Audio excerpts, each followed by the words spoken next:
You are Locked On Auburn, your daily podcast on the Auburn Tigers. Part of the Locked On Podcast Network, your team every day. Yes, welcome on into Locked On Auburn, your daily Auburn Tigers podcast. I'm your host, Zac Blackerby, joined every Monday by Lindsay Crosby of Locked On MLB Prospects. Today's episode is brought to you by Sonos. Experience the game like never before with Sonos Arc, the premium sound smart bar for TV, movies, music, gaming, and more. Visit Sonos.com to learn more. Lindsay and I have a ton to talk about today. Auburn added a playmaker through the transfer portal. They appeared to be losing a former five-star, and basketball mounted a comeback on the road to prove to the country that they are the best team in college basketball. Lindsay, let's jump into the news. Auburn adds another Oregon transfer. I think they gained an instant starter with a guy like DJ James announcing Sunday that he will be a part of Auburn's football program moving forward. Yeah, a few thoughts I have here. One, I don't know if you knew this, but Oregon is actually Spanish for Auburn. So, yeah, DJ Jones. DJ James, obviously, like, a lot of talent, and you can watch his tape from Oregon, and he's a guy that really shows up as someone who knows what they're doing on the football field, and it's at the point where it's very instinctual. He's not having to stop and think, what do I do next? He's just naturally good on a football field. His football IQ is high, and so I feel good about his ability to come in, pick up the defense, and probably be a starter come fall. Yeah, I think he's the favorite to be a starter. There's a YouTube video out there of him being asked, what he saw. He had the game-winning interception for Oregon against UCLA this past season, and he was asked about, what exactly he saw, and he kind of talked about, what he saw in the formation, film study, and, his approach to the game. He seems to be able to really approach it and he seems to be prepared, which is what Harsin likes in a football player. And so obviously he's from Spanish Fort. He's from the state of Alabama. So I think that's part of it. But also I think he kind of shows a lot of traits that Brian Harsin wants to see. He seems to be a hard worker. He seems to be a guy that, has a very professional approach to the game of football. Spencer Mclaughlin, he is our Locked On Ducks host covering Oregon. I asked him before we sat down to record, Lindsay, hey, can you send me a few notes on the guy? And here's what he said.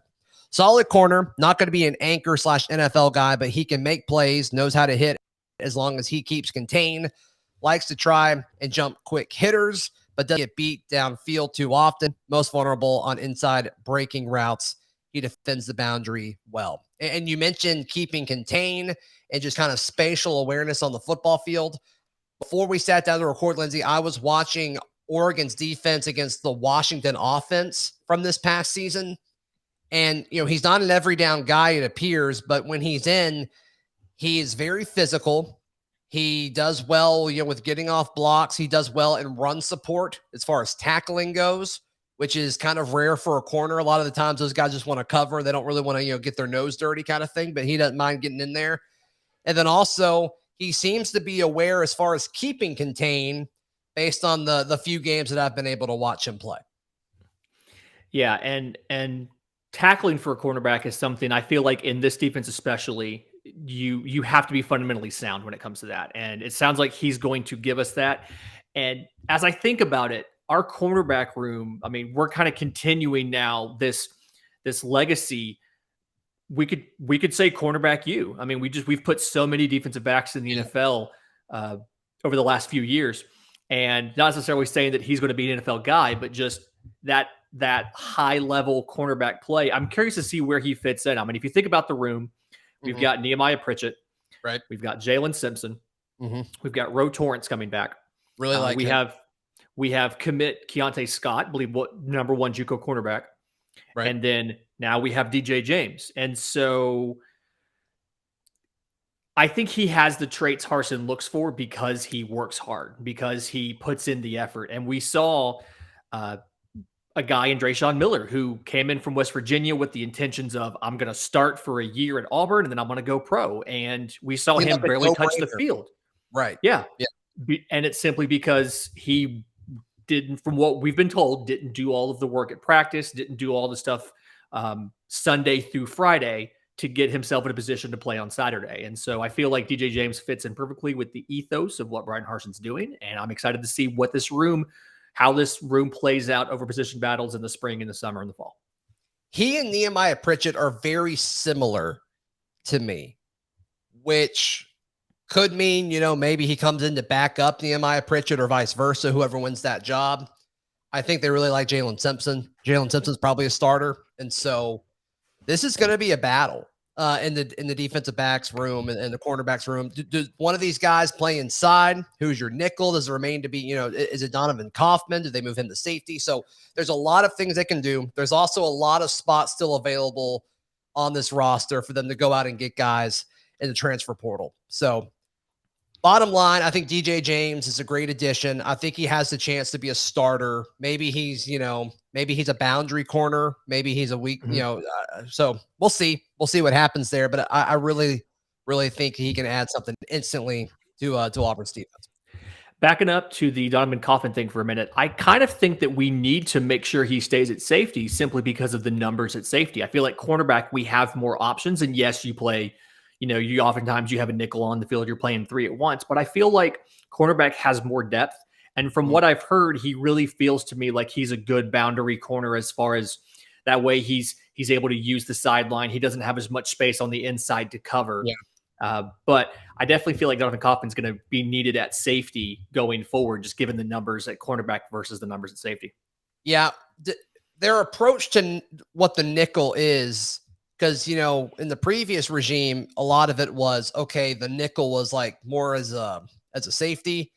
And, this time, do they or back up? The previous regime was more like a corner. And then, last year they treated it more like a third safety. So that's just a preference. And we will see what Derek Mason does there. But Zach Etheridge does it again. I think he has proven to be one of the best recruiters on the staff. I think he is using NIL to his advantage. And I think Auburn fans should be very appreciative of what Zach Etheridge is doing. Quick note on other transfer targets, because we're about to talk about a guy who entered the portal from Auburn. Before we move on to that, though, offensive lineman Osiris Torrance. He was a lot of Auburn fans' favorite target as far as offensive lineman in the transfer portal. Massive dude from Louisiana. He's got a ton of upside. Auburn was listed as one of the favorites, but he announced his finalists. Auburn did not make the cut. And Lindsay, it just says a lot. A guy is trending. He comes to Auburn, checks everything out. Here's the sales pitch, sees the depth chart. And then Auburn doesn't make the cut. Scale of 1 to 10, how concerning is that in your mind? It had been lower. It had been 4, 3, 4. Yeah. I'm at the point now where it's starting to get past 5. I would say 5 to 6. I mean, it's probably 6. And, 1 to 5 scale would be awful for this. That's why I use a 1 to 10 scale. Right. But 6, I think, simply because now we know the path to playing time is there. We've shown the path to playing time is there. And so when a guy still doesn't want to even consider us in that final few schools, it makes me wonder, what is he seeing that's ruling out this team? And until I can answer that, I'm going to worry about it, because that's just what fans do. Well, every other JUCO offensive or transfer offensive line that Auburn's gone after, maybe they've seen the same thing. So I think that's something worth paying attention to. Hey, today's show is brought to you by the best tasting protein bar ever, Built Bar. I had a Built Bar yesterday while watching some of the playoff games. I had their caramel macchiato. It's one of their limited time flavors. They always have limited time flavors that they're kind of rolling in and out. So be sure to check that out at built.com. It's the new year. Folks are eating healthier. That's one of their goals. And Built Bar makes it easy. Eating healthy is boring. Eating Built Bars, not boring at all. In fact, it's rather exciting. So go check out built.com and you can see all the nutrition information about all of their bars. Most of them are around 130 calories with 17 grams of protein, very low sugar. Just check it all out. Built.com. Use promo code LOCK15 to get 15% off your order. Use promo code LOCK15 for 15% off. That is at built.com. Also, hey, local folks in the Auburn, Opelika, Lee County area, today's show is brought to you by the great folks at Fetch Me Home Delivery. You get home from a long day of work. You don't want to go out again. You don't want to cook for your family. Fetch Me has you covered. Download their free app or go to their website, fetchmedelivery.com, and you can check out from all of their local partners throughout the Auburn, Opelika, and Lee County area, and they'll take care of you. Problem solved. You can focus on, helping your kids with homework or getting ready for a test later in the week, or, maybe you just need to do some laundry or something. Whatever it may be, Fetch Me Delivery has you covered. And when you put in the promo code Local Meal, it'll shave a little bit off the top for you, courtesy of Fetch Me and Locked On Auburn. So fetchmedelivery.com. Lindsay, Crosby, Lee Hunter, the former 5-star defensive lineman, he's entered the transfer portal.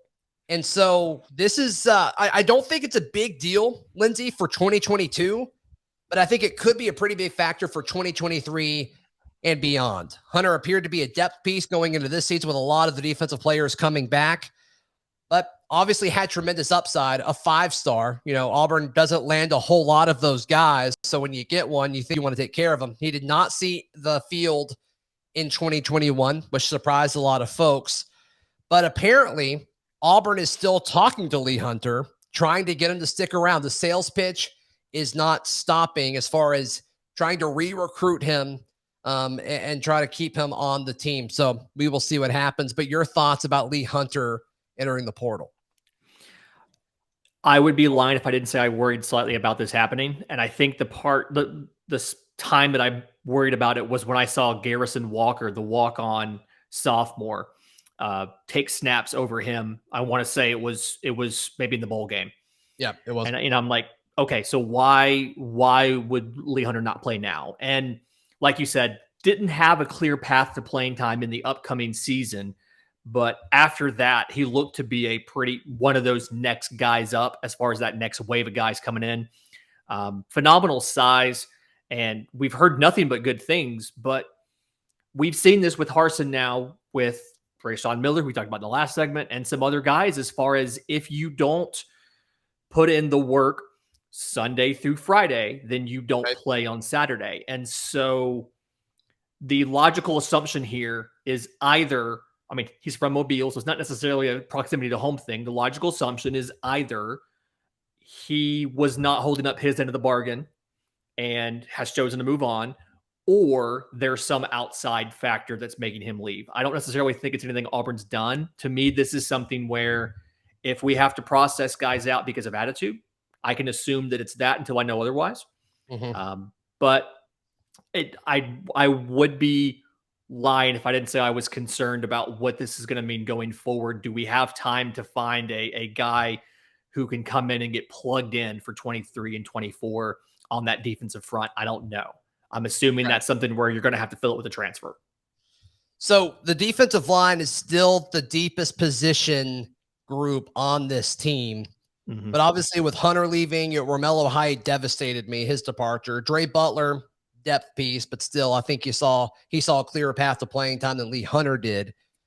Obviously the room's getting thinner, but I don't think we know enough about college football yet, post-transfer rules changing where you get that free transfer, to know exactly how big of a deal this is, because Auburn's defensive front, this will be the last year on campus for a lot of these dudes. And so you kind of had to think they were hoping Lee Hunter would be the main guy in 2023. Maybe there was enough development there where he could kind of step up and be that dude. But you're going to lose Kobe Wooden after this season. Derek Hall, Eku Leota's probably gone. Marquise Burks is going to run out of eligibility. And so, you're going to lose some guys on the inside, but you are going to keep some dudes. Jason Jones should still be around, the transfer from Oregon. We'll see how he pans out.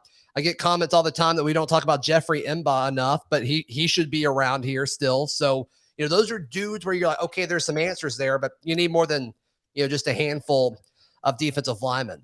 But this could be the thing with college football now, where it's just, okay, we'll worry about 2023 when 2023 gets here, the offseason prior, and just get some dudes to portal in. That may just be how college football is now.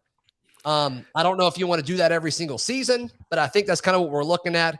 And also, Lindsay, According to Hoke with On3, there's also chatter about JJ McGee's transferring. So still that defensive line could be getting thinner and thinner. Once again, don't think it's a big deal in 22. Could be a big deal in 23, but we'll have to see.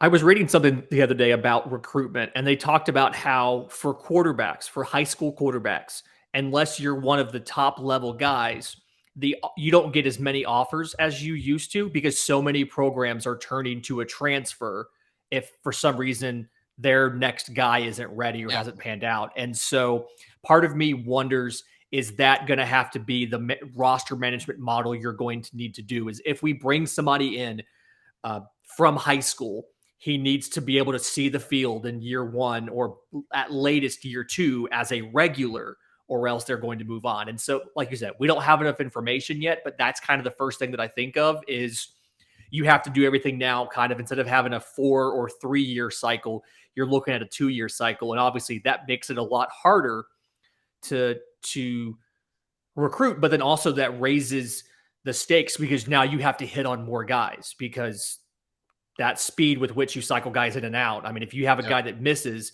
you don't have a lot of depth behind him. So it's concerning as far as what it means overall for college football and the program. Not too worried about the 22 roster, but I mean, you obviously do hate to lose a 5-star at any position, especially with, like when you said, we don't have a ton of them. Right. So I'm sure Harson's approach to all of this is he's got to win in 2022. He has to win in the 2023 recruiting cycle because there's so many talented players in the state of Alabama. And, I'm sure it's in the back of his mind, growing the program. And I think he wants to do this the right way. But the bottom line is he's got to win in 2022. So that may not even be a bridge that we need to cross right now. Because if Harsin doesn't win in 2022, if it's a 6-6 season again, Auburn folks are going to want him gone. Is that premature? Is it not? Is it, well, if that happens, we will have that debate, and I'm sure that'll come up over the course of the offseason. We don't need to touch on it now, but I think he's all in on the 2022 roster, as he should be. I think he's trying to find ways to pitch Auburn to transfers that he wants. We just hear, everybody's being evaluated. They're evaluating everyone. It's like, well, all right, let's go get them, go find the guys that you want and go get them. And I don't know if we're really seeing that because the 2 guys that they have gotten from the transfer portal, with the exception of Calzada, so 2 of the 3, they were projected to go to Auburn before they were even in the portal. You know what I mean? Yeah. So it's like, there's all these dudes in the portal and, message boards are one thing and Twitter is one thing. And, our Locked On Auburn Discord is one thing. But they're evaluating all these dudes that are going to the portal. And it's like, why is Auburn not a finalist? Like, this is a really solid fit. And I know Auburn's coaching staff knows way more about what's going on than us, but you got a lot of roster spots and a lot of scholarships available. So at some point, they got to start landing some of the guys. And I think that lack of information, just we don't get the leaks out of this program that we maybe got out of the last regime. And I think that's part of the reason why there's all of this talk from Auburn fans kind of catastrophizing about, well, we haven't gotten these last 2 or 3 offensive linemen. So obviously we're now going to struggle and we're going to be 6-6 and Harson's going to get fired. And it's a whole kind of spiral. And I think that happens because of a lack of information. And I've been that guy for a while now. And people in the Locked On Auburn Discord can testify to this, that I've been the guy about like, hey, let's trust them. They've not given us a reason not to trust them. I promise you, they are making the efforts to recruit these guys. You're just not seeing the results and it feels like they're not doing anything. And I'm kind of now getting to the point, not that I don't think they're doing it, but I'm kind of ready to stop defending them and let their actions speak for themselves. And I think the fan base probably needs to see some sort of acknowledgement from the program that like we are deficient in this area and we are working on it, and hopefully get a good win, get a good offensive lineman to commit so that the fans can get a little bit of hope. Because I think we all see where this offensive line is and we can all project out what next season is going to look like if this is the offensive line that we have to start next year. So it's frustrating and hopefully it's something, obviously they're working on it, but hopefully we can see some results of that soon just for our own self-interest. Auburn basketball made the case that they should be the number one team in every single college basketball poll. We will talk about that in just a moment. But first, BetOnline would like to wish you a happy new betting year as we continue our march to making money, doing what we all love, watching sports. You can put your money where your mouth is and get in on the action all of 2022 by going to betonline.ag. And when you make that first deposit, use promo code LOCKEDON to receive your 50% welcome bonus. BetOnline.ag, where the game starts. Lindsay, Auburn basketball, they did something that they've had a hard time doing, and that's beating Ole Miss consistently in the Bruce Pearl era. They won 80-71 despite trailing 14 points in the first half. But, this team, they struggle. Auburn historically struggles in Columbia. They beat South Carolina. They historically struggle against the Florida Gators. They beat the Florida Gators. And then they go on the road to Oxford and take care of business against Ole Miss. This team can do anything, even when they're down 14. And the crazy thing, Lindsay, is when they were down 14, I had it up right next to the Patriots playoff game. One was going, but at that time, both games for me were going very poorly. But fortunately, the Auburn basketball game trended up, and the Patriots playoff game kept trending down. But the whole what a disaster that was. But Auburn was down 14, and I looked at my dad, and I'm like, I bet you Auburn wins this game by double digits. And I was close. I was dang close. But it's just the tenacity and resiliency of this team. I've never seen anything like it. So 2 things. One, good teams win, but great teams, They cover. Auburn covered this game. And I think a lot of it for Auburn, you mentioned the tenacity. And the thing about this Auburn team that I love is, one, they just don't quit. I mean, they fight hard as they can to the final whistle, but they do all the little stuff well. And I think when you look at all the stats and everything from Saturday's win, you look at steals, +7 in steals, turnover, +8 in turnovers. Like, Auburn goes out and does the little things. I mean, they 87.5% from the free throw line. I mean, they're making their free throws. They got to the line 16 times, which I feel like is more than they've been doing recently. Walker Kessler was allowed to jump in the air without getting whistled for a foul. And so it's the fact that... Can we just, while we're on the topic of free throws, Ole Miss made 15 of 15 from the line. That's nuts. Props to them. Props to Ole Miss. They had a great game. And on that note, like, this is what you're going to get the rest of the season. Is you're going to get I talked about it when we played Penn State. We went to Penn State. I said that was their Super Bowl, was bringing Auburn in for the whiteout. Auburn basketball coming to your house, or you going to Auburn, is your team's Super Bowl for every SEC team the rest of the season. And so Auburn has to understand that you can't have an off night. Every team is going to give you the best that they can possibly play. You have to assume every team is going to hit every single free throw. I believe there was some wild side. It was like what was it? Ole Miss didn't have a turnover for the first 14 minutes or something. I mean, you have to assume every team is going to give you their absolute best the entire game. And the fact that they played as well as they did and Auburn still won tells you that this team isn't going to quit. I found it interesting we didn't rotate nearly as much as we usually do. There was a lot of the big five in the entire second half of the game, just trying to get us back in it and keep the lead, which to me showed that if for some reason something happens and we have to give more minutes to a Walker Kessler, to a Jabari, they can handle it. Their legs can take it. They'll still be effective at the end of the game, this was a good challenge for Auburn. And I'm glad we got this behind us so that we know we can do it. Yeah, we had 6 guys average over 21 minutes. Zepp was right at 21, but after that, there's a drop-off. Jalen had played 8 minutes. Cambridge played 12 minutes, and Cardwell played 7. So that was definitely something that was a little bit different. That's a good point that you bring that up. But this team's got it going on, man. And, I think you're going to start to see them figure out how to play without drawing as many fouls, specifically Kessler, because this team, when Kessler is on the floor, is so much better. And that's no disrespect to Dylan. It's just Kessler is probably an NBA draft pick the way he's playing right now. And that's, I mean, that's what you want. The fact that Auburn maybe has 3 of those guys. You're seeing Alan Flanagan kind of, return to his form after that injury. And the mental side of that is what I was worried about, because, he's such a physical player and fearless and attacking the basket and things like that. And, he's been aggressive and picked up where he left off, which is great. And Wendell Green, I was a little hard on him last time I talked about an Auburn basketball game, but he scored 14 points on 3 of 8 shooting.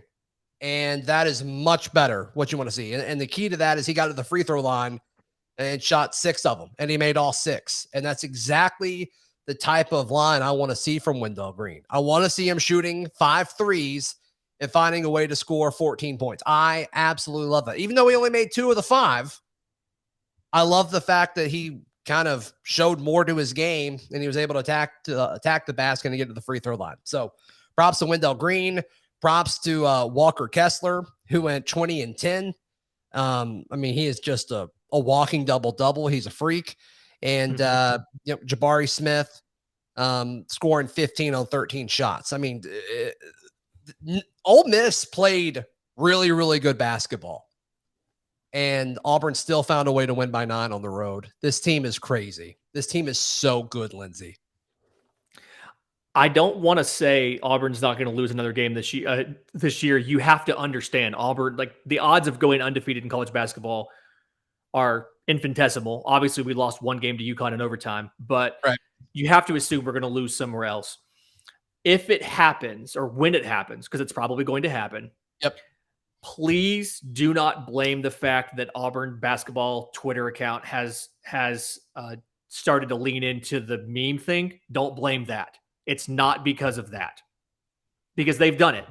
The Auburn basketball Twitter account has started to acknowledge the whole, tweeting memes at teams after we beat them. At this point, you have to, but there's going to be this is Auburn. There's going to be somebody out there that's going to say, we'd been fine if they wouldn't have made a joke about the memes. And so listen, this team's probably statistically going to lose 1 or 2 games between now and the SEC tournament. It's going to happen. It's fine. This team right now is one of the best 4 teams in the country. And if they continue playing the way they are, we have a chance to make a deep tournament run and just take a minute to enjoy this. Yeah, enjoy the ride. It's going to be fun. The Final Four year, I was kind of guilty of this. I didn't realize how good that team was until we were in the tournament. And it's one of those peaked so late. Yeah, they weren't that good all year long. They just peaked at the right time. And this team, I feel like 1, they haven't peaked yet, but 2, I feel like the floor is already so incredibly high for this team. So just enjoy having a really good basketball team. This is a nice feeling. Right. And then something that happened over the course of our recording, Caden Story was an Auburn football commitment. He has decommitted. His tweet says, "From the moment I received my offer from Auburn University, they've shown nothing but love and support. Due to recent changes and careful consideration, I've decided to decommit from Auburn University. Auburn is still one of my top schools, but I still have to make sure I'm making the best decision for me and my family. Thank you, Auburn. Respect my decision." So Caden Story is no longer committed. I think that's fine. There was a story on Saturday on AL.com, and the title was "Caden Story wins 2A Lineman of the Year." And yes, he's still committed to Auburn. And they specifically mentioned in there, him being tired of that, being asked that question. Yeah. But he was his quote also was "Yeah, but I'm still looking at other places." I was like, that's never good. That's never good. Yeah. So best of luck to Caden Story. I think both Caden Story and I think both, Auburn will be fine. Lindsay, what all do you have going on? How can people find you, support you on your new venture and all that good stuff? So you can find the show Locked On MLB Prospects wherever you get your podcasts, available free daily, all platforms. You can follow the show at Locked On Farm on Twitter. Follow me on Twitter at Crosby Baseball. We have 5 shows this week. We're talking Nationals. We're talking MLB trades. We're talking free agency. And we're talking the CBA. Come check it out. Cool. Yeah, CBA will be interesting with all the lockout stuff. So be sure to check that out. Also on YouTube. We'll be back tomorrow right here on Locked On Auburn.